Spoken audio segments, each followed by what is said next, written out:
नमस्कार, मैं हूं आपके साथ कविता थपलियाल और आप देख रहे हैं कंज्यूमर स्किंग। हाल के दिनों में सोशल मीडिया पर कई तमाम इस्तीफे वायरल हुए हैं और जिनसे साफ पता चल रहा था कि कर्मचारी अपने नौकरी से खुश नहीं हैं। नई नौकरी मिलते ही उन्होंने पुरानी को छोड़ने में देरी नहीं की। अगर आपसे कहा जाए कि हमारे देश की वर्कफोर्स की बड़ी आबादी जॉब चेंज करने का मूड बना चुकी है तो भारत के जॉब मार्केट को लेकर बड़ा दावा किया गया है। Employment and recruitment agency Michael page की रिपोर्ट में कहा गया है कि देश की कंपनियों का 86% स्टाफ अगले 6 महीने में नौकरी छोड़ने की योजना बना रहा है। यानी जॉब मार्केट में भारी उथल-पुथल मचने वाली है। बड़ी बात यहाँ पर यह है कि ये पहली बार नहीं है जब इस तरह की रिपोर्ट सामने आई है और ऐसे में जानना जरूरी हो जाता है कि जॉब मार्केट में इस उथल-पुथल की वजह क्या है, क्यों कर्मचारी अपनी नौकरी से खुश नहीं है, कर्मचारियों को रोकने की आखिर कंपनियां क्या रणनीति यहाँ पर बना रही हैं। इन तमाम मुद्दों पर आज हम बात करने वाले हैं क्योंकि हम बात करेंगे द ग्रेट रेजिग्नेशन की। जी हाँ, और हमारे साथ इसके लिए खास मेहमान भी जुड़ गए हैं। मार्चिंग शीप के फाउंडर और managing partner Sonika Aaron, IC3 movement की फाउंडर गणेश कोहली और साथ ही IIT बॉम्बे के एसोसिएट प्रोफेसर आशीष पांडे। आप सभी का स्वागत है हमारी इस खास पेशकश में। आशीष जी, आपके साथ मैं समझना चाहूंगी क्योंकि जिस चलन की हम बात कर रहे हैं इसको अगर हम यूएस के लिहाज से समझना चाहें तो इसे कहा जाता है द ग्रेट रेजिग्नेशन, जो कि हम देख रहे हैं विदेश में। इसका भारत में किस तरह से संदर्भ है, क्या कनेक्शन है, उसको मैं समझूं उससे पहले इस टर्म को समझाएं और क्या पैंडेमिक के बाद, महामारी के बाद हमने इसको जोर पकड़ता हुआ देखा है। जी हाँ, निश्चित ही महामारी के समय बहुत सी टेक्नोलॉजीज और साथ में डिजिटाइजेशन प्रोसेस वो बढ़ा और उस वजह से बहुत सारे बिजनेस मॉडल्स चेंज होने शुरू हो गए। बहुत सारी नई इंडस्ट्रीज नए बिजनेस मॉडल के फॉर्म में भी हमें देखने को मिलती हैं। तो इसलिए यूएस में उसका चूंकि ज़्यादा डायनेमिक है मार्केट, तो उसका असर बहुत तेज़ी से देखने को मिल रहा है।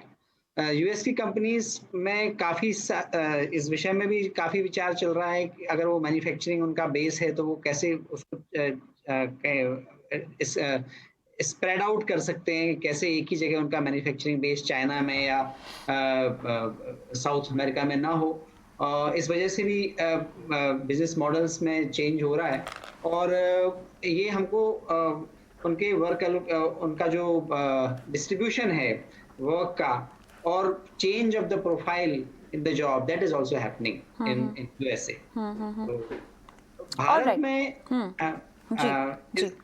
अगर आप देखें तो भारत में ग्रोथ और डिजिटाइजेशन दोनों साथ में हो रहे हैं और अगर हम एट्रिशन देखें across the industries, telecom, BFSI से लेकर के डोमेस्टिक इंडस्ट्रीज, IT, सभी में 25-26% से ज़्यादा एट्रिशन हमें देखने को मिलता है। मुख्यतः भारत में जो मिडिल साइज कंपनी हैं उनमें एट्रिशन थोड़ा, जो बहुत छोटी कंपनीज हैं या बहुत जो बड़ी कंपनीज हैं उनसे कम है। इसमें आगे इसके क्या कारण है इत्यादि, इस पे हम आगे फिर विचार करें।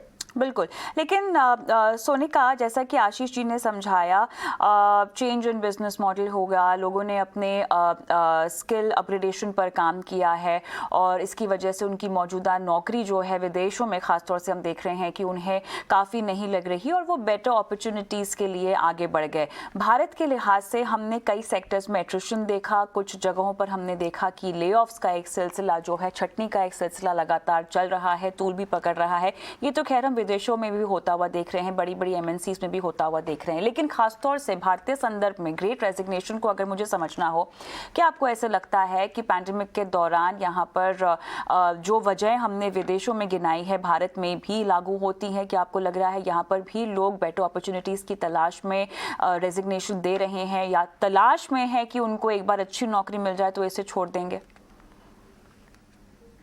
मेरे हिसाब से एक ह्यूमन एलिमेंट ज्यादा है। एक टाइम पे कोविड से पहले वर्क फ्रॉम होम को एक पर्क माना जाता था।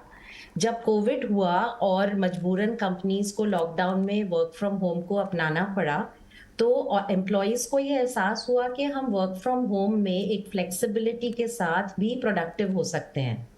तो ये सिलसिला ऑलमोस्ट 18 महीने से 2 साल तक चला। अब जब लोग वर्कफोर्स वापस आ रहे हैं, काम कर रहे हैं, तो उनको ये एहसास हो रहा है कि अब उनकी उनकी जो ज़रूरतें हैं 2 साल पहले से बहुत फ़र्क हैं। अगर आप आज देखें, अगर आप रिपोर्ट्स पढ़ें, तो लोग ये कह रहे हैं कि सिर्फ सैलरी नहीं या प्रमोशन नहीं या बेटर जॉब या बेटर ओहदा नहीं, वो चाह रहे हैं बेटर वर्किंग कंडीशंस। उनको चाहिए बेटर वर्क लाइफ बैलेंस, उनको चाहिए एक ऐसी जॉब जहाँ पे जॉब सेटिस्फैक्शन हो, जहाँ पे उनको बेटर अपॉर्चुनिटीज टू लर्न हो, जहाँ पे ऐसी कंपनी हो जिसका पर्पस हो। एक टाइम होता था जहाँ पे लोग एक बड़ा ब्रांड देखते थे, लेकिन आजकल लोग एक बड़ा ब्रांड कंपनी का नहीं देखते, वो देखते हैं कि कंपनी पर्पस ड्रिवन है कि नहीं, उसका कल्चर है कि नहीं।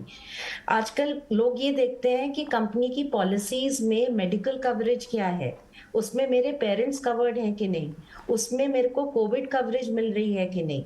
फ्लेक्सिबिलिटी में वर्क फ्रॉम होम के नाम पे ऐसा तो नहीं है कि जब मैं वर्क फ्रॉम होम कर रहा हूं तो जो लोग ऑफिस से काम कर रहे हैं उनको बेटर परफॉर्मर माना जा रहा है। इस तरह का भेदभाव तो नहीं हो रहा है। तो आज अगर आप देखें, एक बारी में 4 जनरेशन्स इकट्ठे काम कर रही हैं। जो आज की जनरेशन, जैसे ज़िलेनियल्स जिनको हम कहते हैं, जो 1995 के बाद पैदा हुए हैं, और जो मिलेनियल्स हैं जो कि 1980 के बाद पैदा हुए हैं, उनकी सोच बहुत फर्क है। सही कह रही हैं आप। वो ये कह रहे हैं कि हमको एक ऐसा वर्किंग कल्चर चाहिए जहाँ पे हम बिना किसी डर के मैं अपना ऑथेंटिक सेल्फ ऑफिस ला सकता हूँ। जो एक डेफिनेशन थी एक मैनेजर की या लीडर की पहले, और आज की जो डेफिनेशन है लीडर की, जहाँ पे हमको एम्पैथी चाहिए, वल्नरेबल लीडरशिप चाहिए, ऑथेंटिक लीडरशिप चाहिए, वो बदल गई है। बिल्कुल सही कह रही हैं आप। मेरे ख्याल से महामारी इसके पीछे एक बहुत बड़ा कारण है, जहाँ पर लोगों की अपने एम्प्लॉयर्स के प्रति जो सोच है, जो समझ है, उसमें बहुत बड़ा बदलाव आया है। तो गणेश, जो भी लोगों की आजकल सोच है, डिमांड है, जिस भी तरह की प्रेफरेंसेस हैं, क्या उतने विकल्प अवेलेबल हैं? अगर हम ऐसा ही मानकर चलें कि भारत के कुछ सेक्टर्स को अगर हम छोड़ दें जहां पर हायरिंग नहीं हो रही है, जहां पे एट्रिशन रेट, जहां पर छटनियां हो रही हैं, खास तौर से अगर मैं केवल उन्हीं लोगों की बात करूं जो नौकरियां ढूंढ रहे हैं, बदल रहे हैं, क्या उनकी सोच के पीछे उनके पास ऑप्शंस भी अवेलेबल हैं? क्या उतनी नौकरियां उस तादाद में अवेलेबल हैं? मैं एक थोड़ा सा अलग नजरिया इसको देखना चाहूंगा, अलग नजरिए से इसको देखना चाहूंगा। लोग जब शुरू से ही अपने स्कूल के समय से ही जीवन में एक मकसद, एक जीवन में पर्पस और डायरेक्शन ढूंढ रहे हैं। और पैंडेमिक में क्या हुआ कि लोगों को एक मौका मिला स्वाध्याय करने का, अपने और देखने का, अपने जीवन को देखने का, और उन्हें रियलाइज हुआ कि वो एक होड़ में लग गए जहां हमने बचपन से कंपैरिजन किए, कंपटीशन किया, कॉम्पिटिटिव एग्जाम किए, और फिर आगे जाके वायलेंस ही हुआ, मतलब और ये कंपटीशन बढ़ता गया। पहली बार ये 2 साल में लोगों को समय मिला अपने अंदर झांकने का, ये देखने का कि जैसे सोनिका जी ने कहा कि हमारे जीवन का मकसद क्या है, हम ये क्यों कर रहे हैं। और ये जैसे जैसे लोगों को खुलासा इसका होता गया, कई लोग रिजाइन करने लग गए एस्टैब्लिश जॉब से।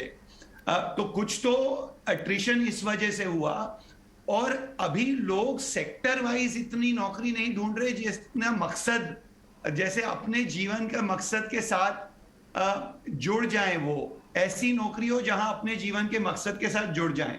और मैंने एक और चीज नोटिस की है कि पूरे जीवन में हमने ये देखा है कि वर्क लाइफ बैलेंस की बात की सोनिका जी ने भी, जहां पे काम, work is a punishment for life, काम एक हमारे लिए सजा है जो खत्म करने के बाद जीवन जीने का मौका मिलता है। लोग अब ये कह रहे हैं कि हमें काम में अपना जीवन जीना है। ये वर्क लाइफ बैलेंस की बात नहीं हो रही, वर्क बिकम्स लाइफ। कि जीवन में मुझे अपने काम में ही वो मकसद मिले, मुझे जॉय मिले, वो खुशी मिले, तो ये ढूंढने का जो है प्रयास बढ़ गया है। लोगों को समझ आई है किस चीज की कीमत ज्यादा है। पैंडेमिक में लोगों को स्वाध्याय का मौका मिला है। तो ये मेरे कुछ विचार रहेंगे, और ये हमारे बचपन से ये होता आ रहा है।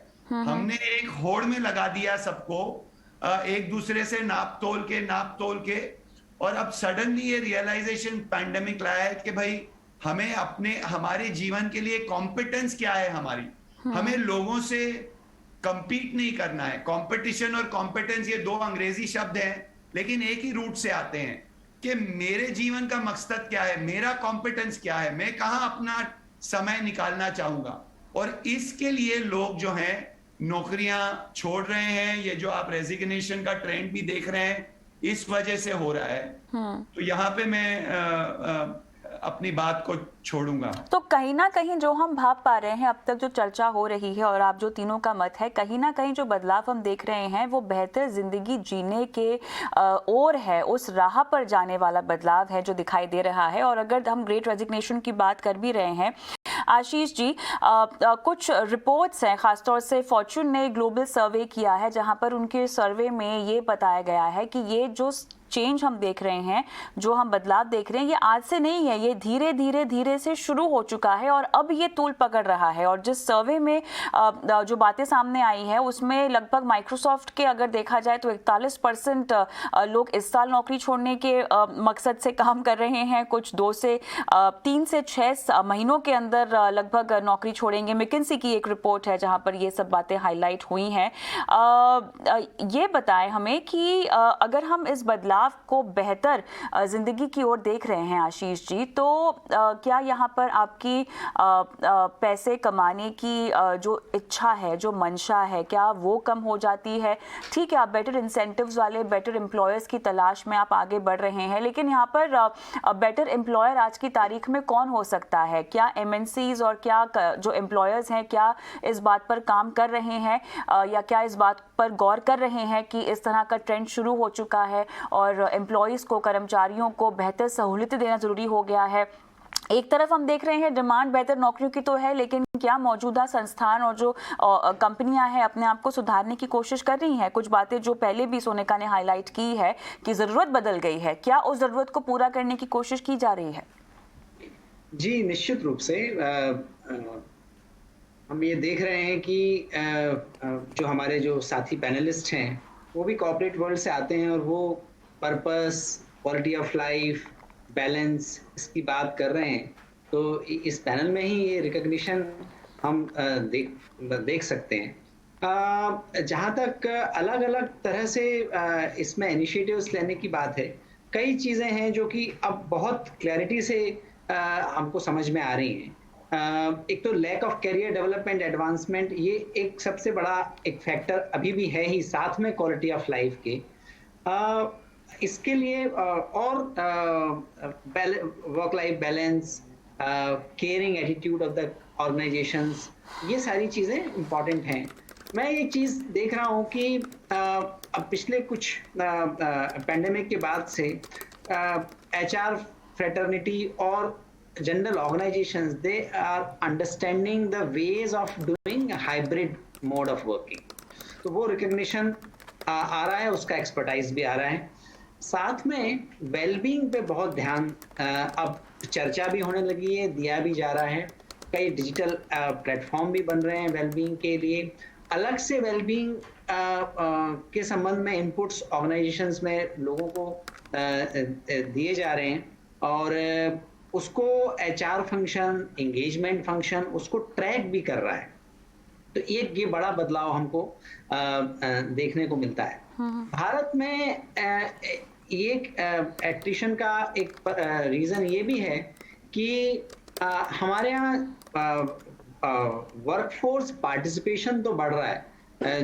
Number of people who enter in the market place, in the labour force, वो इंक्रीज हो रहा है, लेकिन उस परसेंटेज से कॉम्पिटेंसी इन्हांस नहीं हो रही। स्किल डेवलपमेंट और वर्कफोर्स एंट्री का जो नंबर है उसमें एक डिफरेंस है। जब ये होता है तो जो कॉम्पिटेंट वर्कफोर्स है in the dynamic environment, particularly digitization in the banking sector, in the analytics field, जहाँ पे कि डायनेमिज्म ज़्यादा है, जहाँ पे बिजनेस अपॉर्चुनिटीज ज़्यादा बढ़ रही हैं, क्योंकि अधिकांश कंपनीज को अपने ऑपरेशंस को डिजिटाइज करना है, उनको ऑप्टिमाइज करना है, तो प्रोजेक्ट जो है वो एजाइल बन रहे हैं, छोटे बन रहे हैं, मल्टीपल प्रोजेक्ट्स बन रहे हैं, instead of giving a very big project to one company. तो जब इस तरह से आईटी में और एनालिटिक्स के फील्ड में जब काम चल रहा है, ये ट्रेंड है, तो अगर टैलेंट पूल हमारा लिमिटेड है तो उसमें चर्निंग ज़्यादा होनी ही है, क्योंकि अगर सेम ही पूल से अलग अलग कंपनीज को ड्रॉ करना है तो लोगों को जो ज़्यादा जहाँ पे उनको ज़्यादा बेनिफिट मिलेगा, and benefit nowadays as pointed out by fellow panellist, benefit also include work-life balance, benefit also include caring, responsible leadership, opportunity to contribute to the society, meaningfulness of work, और एक transparency of the organizational functioning. ये इन factors पे भी अब बहुत तेजी से लोग ये भी एक बहुत important factors बन रहे हैं और एम्प्लॉय एट्रिशन के। सोनिका, एक चीज़ जो मुझे समझनी है, रेजिग्नेशन देने का सिलसिला ज़्यादा बड़ा है या छटनी का? अगर मैं भारत की बात करूं तो क्या ज़्यादा है, क्या बड़ा है? देखिए, बहुत सारी कंपनीज रीस्ट्रक्चरिंग कर रही हैं क्योंकि उनके बिजनेस मॉडल्स इवॉल्व हो रहे हैं। लेकिन उसी टाइम पे अगर आप देखें, एक टाइम पे क्या होता था कि जब हम लोग नौकरी देते थे, हम एक पोजीशन ऑफ पावर से आते थे कि हम नौकरी दे रहे हैं किसी को। लेकिन आज की डेट में जब कोई नौकरी लेने जाता है तो हर कैंडिडेट के पास 3 से 4 ऑफर ऑलरेडी होते हैं। तो आजकल जो मार्केट है वो एक एम्प्लॉयज मार्केट जिसे कहते हैं वो है। तो जब ले ऑफ्स होते हैं तो ऐसा नहीं है कि लोगों के पास अपॉर्चुनिटीज नहीं है। After restructuring also, irrespective of sector, irrespective of industry, आजकल इतनी अपॉर्चुनिटीज हैं, गिग वर्किंग, फ्रीलांसिंग। आजकल अगर आप किसी को भी पूछें ना, किसी भी इंडस्ट्री में पूछें, हम इतने सेशंस करते हैं, आप किसी भी रिक्रूटर से पूछें, एक टाइम पे अगर कोई अनएम्प्लॉयड होता था तो उसको एक स्टिग्मा माना जाता था कि अरे अगर आपकी नौकरी नहीं थी तो क्या एक कॉम्पिटेंस इशू है। अब सब जानते हैं कि कोविड की वजह से या किसी रिस्ट्रक्चरिंग की वजह से अगर आपका ले ऑफ हुआ है तो it must not be a competence issue, so it is not a big deal any more. तो अगर आप कहें कि हाँ रिस्ट्रक्चरिंग हो रही है, ले ऑफ्स हो रहे हैं, चाहे वो स्टार्टअप्स हो, चाहे वो एमएसएमईज हो, चाहे वो बड़ी ऑर्गेनाइजेशंस हो, सो रिस्ट्रक्चरिंग के नाम पे ले ऑफ्स हो रहे हैं। But at the same time लोगों को अगर अपनी खुशी की नौकरी नहीं मिल रही है, अगर उनको मैनेजर से वो सपोर्ट, वो फ्लेक्सिबिलिटी, वो ट्रांसपेरेंसी, वो लर्निंग और ग्रोथ नहीं मिल रही है, तो वो लोग नहीं सोच रहे हैं बिफोर लीविंग द ऑर्गेनाइजेशन और looking for another job where they might get emotional and mental peace. तो ये हमारे लिए ध्यान में रखना बहुत जरूरी है कि कंपनीज को एंड जैसे मेरे आशीष ने बोला कि कंपनीज चेंज कर रही हैं। देखिए, कंपनीज किसी भी तरह के चेंज को लाने में ना टाइम लगता है। मैंने पहले बोला कि 4 जनरेशन इकट्ठे काम कर रही हैं। हमारी लीडरशिप पे अभी भी वो लोग हैं जो कि एक ऐसे टाइम पे ग्रूम हुए हैं जहां सोचा जाता था कि एक ही तरह की लीडरशिप है, जो अभी भी इंसिस्ट कर रहे हैं कि लोगों को वापस ऑफिस लाइए, राइट। अगर हम अभी अजाइल होके अडेप्ट नहीं करेंगे तो हमारी वर्कफोर्स क्या चाह रही है। हमारे मिलेनियल्स और जिलेनियल्स वर्कफोर्स ऑलमोस्ट 50-55% वर्कफोर्स वहां से बिलोंग करती है। तो अगर हम उनको नहीं सुनेंगे और उनके हिसाब से नहीं अडेप्ट करेंगे तो हमको ये प्रॉब्लम और बढ़ती हुई नजर आएगी। तो मैं यहाँ जी गणेश, कैसा लगता है कि अब अगर हम एक एम्प्लॉयर की तैयारी को समझना चाहें तो इस बदलाव को उन्हें कैसे इसका सामना करना चाहिए आपके मुताबिक? अव्वल तो एम्प्लॉय को जाने। एम्प्लॉय भी इसी दुनिया से आ रहा है और दुनिया में हर चीज कम होती जा रही है, पेशेंस कम होती जा रही है, स्टेबिलिटी कम होती जा रही है। जो हमारी आदत थी 4 घंटे एक चीज के ऊपर ध्यान लगा सकते थे, अभी 40 सेकंड भी ध्यान लगा लें तो बड़ी बात है।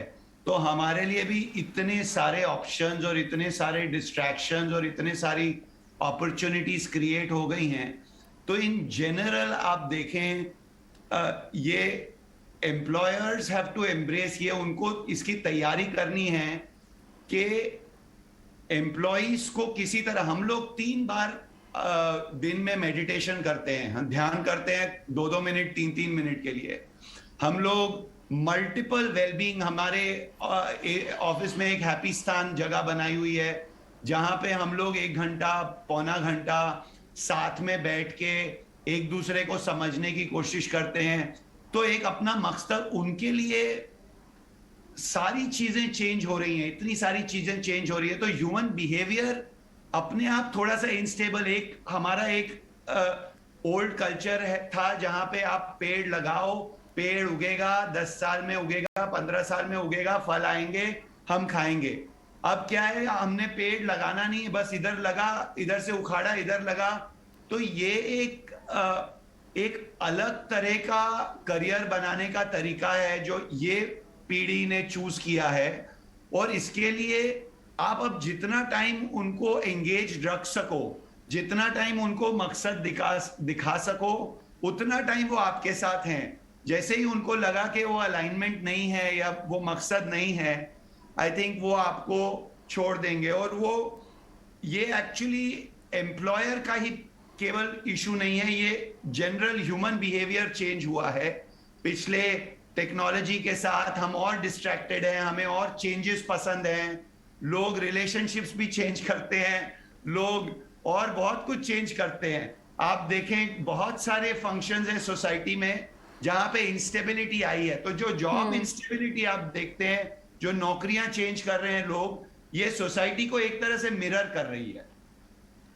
तो आशीष जी, ऐसे में भारत के संदर्भ में बैड न्यूज़ क्या होगी? क्या आपको लगता है कि इस तरह के लोग विदेश पलायन कर जाएंगे और हमारे लिए ये सही नहीं होगा? क्योंकि कहीं ना कहीं हमारे लिए एक टैलेंट पूल में घाटा होगा अगर ऐसा हुआ। क्योंकि अगर लोगों की बात करें जो ये इस्तीफे दे रहे हैं, उनको तो ज़्यादा से ज़्यादा सहूलतें कहाँ पर दी जा रही हैं, फैसिलिटीज़, इंसेंटिव्स कहाँ दी जा रही हैं? मुझे भारत में उनके लिए कितने अवसर हैं पता नहीं, लेकिन किसी के पास अगर विदेश जाने का अवसर है, वो जा पाए तो वो बिल्कुल जाना चाहेंगे।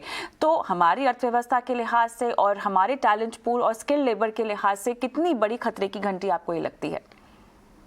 बिल्कुल, बहुत महत्वपूर्ण प्रश्न है और इसको सिर्फ ऑर्गेनाइजेशंस और बिजनेस ऑर्गेनाइजेशंस और कॉर्पोरेट्स ही इसको पे विचार नहीं कर, उस पर सिर्फ काम नहीं कर सकते। ये पॉलिसी का भी एक महत्वपूर्ण विषय है। कॉर्पोरेट्स को अपने सिस्टम्स एंड प्रोसेसेस को, अपने विजन को, अपनी फंक्शनिंग को तो इम्प्रूव और उसको अलाइन करना ही होगा। जिस वजह से अगर कंपनी का विजन इंस्पायरिंग है तो उसमें काम करने वाले लोग भी इंस्पायर्ड होंगे, उनको भी एक प्रेरणा मिलेगी। और वो लेकिन अगर विजन बस इंस्पायरिंग है और प्रोसेस ठीक नहीं है तो वो डिस्क्रिपेंसी बहुत जल्दी लोगों के ध्यान में आ जाएगी और वो उससे असंतुष्ट होकर के निकल जाएंगे। Along with that, technology, organization design, working quality, the modes of working, how they balance hybrid working from home and the working from the office. Office में culture, organization culture, quality of life, और जैसा गणेश बता रहे थे, quality of life not only includes giving sufficient time but also giving the input for enhancing well-being, making a sense of community। इन सारे ही प्रश्नों पे काम करने की आवश्यकता होगी। तभी जो बेस्ट कंपनीज हैं वो होंगी जो इन सारे ही फ्रंट्स पे काम करके अपने टैलेंट को होल्ड कर पाएंगे। बिल्कुल सही कहा आपने। कहीं ना कहीं कंपनियों के लिए भी सोनिका ये एक वेकअप अलार्म है जहां पर उन्हें जागने की ज़रूरत है। और जिस तरह का अनुशासन, जिस तरह का कल्चर शायद कोविड के पहले था, अब ज़रूरत आ गई है कि वो बुनियादी तौर पर अपने स्केचबोर्ड पर जाए और कुछ बदलाव लाने की कोशिश करें। लेकिन अब अगर इस चर्चा को कोई सुन रहा हो, कोई भी कर्मचारी सुन रहा हो और उनके मन में शायद अगर अपनी जॉब छोड़ने का कोई इरादा हो, तो उन्हें आप क्या कहेंगी? अगर वो छोड़ने का निर्णय लेना चाहते हैं तो उसके लिए क्या डूज और डोंट्स आप उनको रेकमेंड करेंगे? तो सबसे पहले तो मैं एक आपका जो पहले क्वेश्चन था मैं उसको ऐसा बोलूंगी। देखिए, इंडिया से बाहर जाकर भी क्या गारंटी है कि वहां पे जो कंपनीज हैं वहां पे आप जो ढूंढ रहे हैं आपको कुछ मिल जाएगा, राइट? ऐसा नहीं है कि जो फैसिलिटीज या बेनिफिट्स हम यहाँ देख रहे हैं वेलबीइंग की, वो विदेशी कंपनीज में मिल रही हैं। राइट। मैंने एक बार सुना है कि जैसे जो ग्लोबल एमएनसीज हैं, पॉलिसीज तो वहीं से आती हैं ना, तो वही पॉलिसीज यहाँ पर भी इम्प्लीमेंट होती हैं। तो मुझे नहीं लगता कि जब ये ग्रेट रेजिग्नेशन हो रहा है तो वो यहाँ से टैलेंट पूल यहाँ से इंडिया से कहीं बाहर जा रहा है। आई डोंट थिंक वो इशू है। प्रॉब्लम ये है कि जब ग्रेट रेजिग्नेशन हो रहा है तो जो कंपनीज हैं वो स्टेबलाइज नहीं हो पा रही हैं, क्योंकि वो अब जो एक टैसिट नॉलेज होती है जो एक एम्प्लॉय लेकर आगे बढ़ता है और एक कंपनी को प्रोडक्टिव और प्रॉफिटेबल बनाता है, वो नहीं हो पाता, right? So that is a big problem for corporates and वो रिजॉल्व करना है। अब दूसरी चीज जो है, जो टेक्नोलॉजी, टेक्नोलॉजी बहुत अच्छा टूल है लेकिन टेक्नोलॉजी में दिमाग नहीं है, उसमें एम्पैथी नहीं है, उसमें ह्यूमन फैक्टर नहीं है। तो टेक्नोलॉजी को उतना ही यूज कर सकते हैं जितना हम उसको सक्षम बना सकते हैं। सो टेक्नोलॉजी में गार्बेज इन गार्बेज आउट होता है। अगर हम उसमें अच्छा इंफॉर्मेशन डालेंगे तो उसमें से अच्छी इंफॉर्मेशन निकलेगी। सही बात है। को यूज करेंगे कि हमको एम्प्लॉइज क्या बता रहे हैं, उसका अच्छे से एनालिसिस करके फटाफट अच्छी पॉलिसीज इम्प्लीमेंट करें तो उसका अच्छा यूज होगा। अगर हम उसको अच्छे एम्प्लॉय एक्सपीरियंस के लिए यूज करें कि फटाफट लीव अप्लाई करी, फटाफट अप्रूव हुई, फटाफट रीइंबर्समेंट्स हुए, तो उससे अच्छा एम्प्लॉय एक्सपीरियंस होगा। तो technology is there to support employees and create an experience के अरे मेरा रीइंबर्समेंट अटका हुआ है, 3 महीने हो गए, चल नहीं रहा है। तो आई थिंक वहां पे ऑर्गेनाइजेशंस को काम करना चाहिए। अब तीसरा क्वेश्चन है कि एचआर और क्या करना चाहिए। अब देखिए, मैं आपको एक बहुत सीधा सा एग्जांपल देती हूँ। समय कम है मेरे पास, केवल 30 सेकंड। जी बोलिए। हाँ, एचआर, एक बहुत अच्छी कंपनी ने एचआर ने बोला कि देखिए हमारे एम्प्लॉइज ने हमको बताया कि हमको Friday free meeting free Friday चाहिए, इसलिए हमने पॉलिसी बना दी। उनके एम्प्लॉइज ने बहुत कंप्लेन करी कि अरे पहले सैटरडे संडे तो आप नॉन वर्किंग कर दो, अब अगर संडे हमारी सेल्स मीटिंग होती है जिसमें मैनेजर रोज पिटाई करता है कि तुमने ये नहीं किया, वो नहीं किया, तो सैटरडे संडे मेरा पूरा वर्किंग हो गया, तो मीटिंग फ्री फ्राइडे करके क्या होगा? बिल्कुल। पॉलिसीज और सिस्टम्स नहीं, हमको हमारे मैनेजर्स और लीडर्स का माइंडसेट चेंज करना है। बिल्कुल सही कहा आपने। कहीं ना कहीं एक ऐसा कल्चर अब लाने की ज़रूरत होगी जहां पर कर्मचारियों को तवज्जो देना होगा और उनके इमोशंस को तवज्जो देना होगा। ज़रूरत को तो पहले से ही तवज्जो देने की कोशिश करनी चाहिए, लेकिन अब बदलते माहौल में बहुत ज़रूरी हो गया है कि कंपनियों को इस नए माहौल में ढालना चाहिए और कर्मचारी जैसे कि अपने स्किल को और अपने हुनर को अपग्रेड करने की कोशिश कर ही रहे हैं, उन्हें उस तरह के मौके देना ये कंपनियों की जिम्मेदारी हो जाएगी। बहुत बहुत धन्यवाद आप सभी का इस खास पेशकश में शामिल होने के लिए। मुझे भी आज के एपिसोड में इजाजत दें। नमस्कार।